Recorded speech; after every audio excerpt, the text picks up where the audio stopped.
Hey guys, it's Muzzy here and welcome to another commentary. There'll be some gameplay and music in the background for you to listen to and watch, and today's topic will be the PS Vita TV.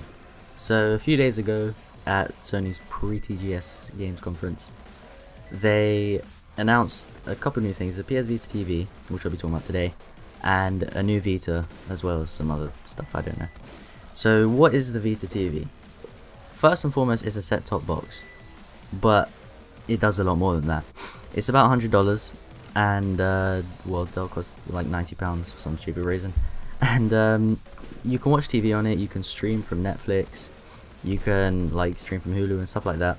But it can also play Vita games. It can play every single PS1 game, and possibly access the PSN store and play downloadable games. Maybe, I'm not sure. And it can remote play with the PS4, so you don't need two PS4s to play in two different places. You can just put your Vita TV in one place and stream from the PS4. But I think this is a genius idea for Sony. So firstly, it takes everything that Xbox One does, takes away great graphics, if you can call them great, takes away the massive box, takes away the massive price tag, and sells it for $100. It can do all the entertainment things. It can play games. It can even play PS4 games if you have PS4. You can get one of these and a PS4 for the same price as an Xbox One. So that's quite good value.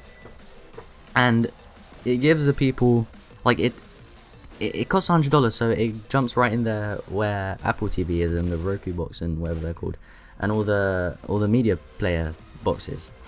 And it just adds the whole.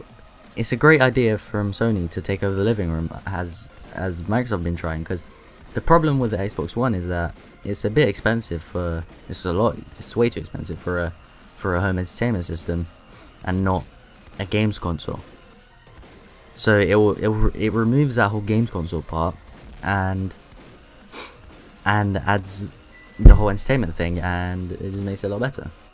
So it also gives the people who wanted, like, who thought that Ouya was a great idea and wanted a Ouya, a reason to buy something like the Ouya. So there's another entry level to the market. So there's a wider player base, so more people can try the thing, and Sony will get a lot of sales for this, because a lot of people won't be willing to spend $300, $500 on a console.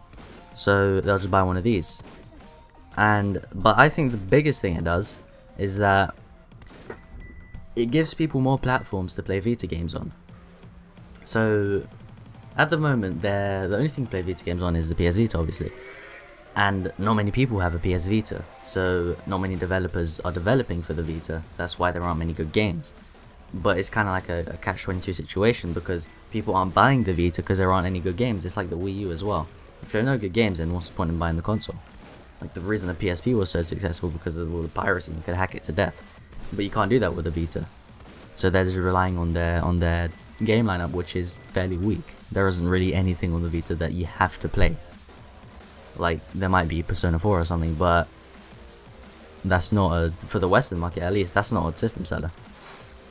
So it will give developers more incentive to develop for the Vita, because this thing will probably sell loads, because it's so cheap and it can play games, and it's basically an Apple TV as well. So if there are more people with the console, then developers have more incentives to develop for the console, and if they develop for the console, then there'll be more and better games. If there are more and better games, then more people buy the console, which will then mean, like, oh, maybe I want to play these games while I'm out, so people buy a Vita, and they'll see what the Vita's capable of on the Vita TV, and they'll be like, oh, this is great, I want to play this on the way to school or on the way to work, so I get a Vita as well. That'll boost Vita sales, and then Sony get loads of money and everybody's happy. So it's a great move from Sony. I want to see if Microsoft are still going to do that driverless thing. That might be competition, but I don't think they were planning to make it so cheap. But we'll see what happens in the next 10 years in this generation. So yeah, that's a short commentary for today. I'll have another one soon. And thanks for watching. Make sure to click like if you like the video. Make sure to click subscribe if you want to. And yeah, bye.